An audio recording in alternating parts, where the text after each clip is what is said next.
Pahirapan ang pagbiyahe ng mga motorista sa ilang bayan sa Albay matapos magbuga kahapon ng Bulkang Mayon ng pinakamalaking pyroclastic density current sa Uson. Ang sitwasyon sa mga kalsada doon halos zero visibility na. Ang detalye sa report ni Jeremy Piscano.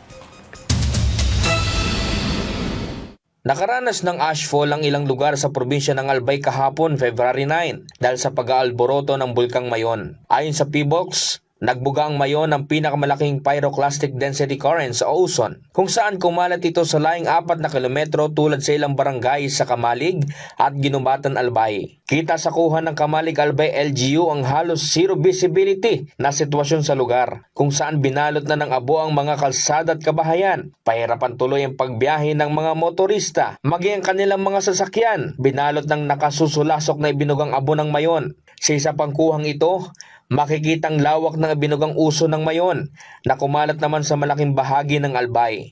Dahil dito, pinayuhan ng Kamalig LGU ang publiko na magsuot ng face mask bilang pag-iingat sa sakit na maaaring idulot ito. Agad ding sinip sa alternative learning modalities ang face-to-face classes simula ngayong araw.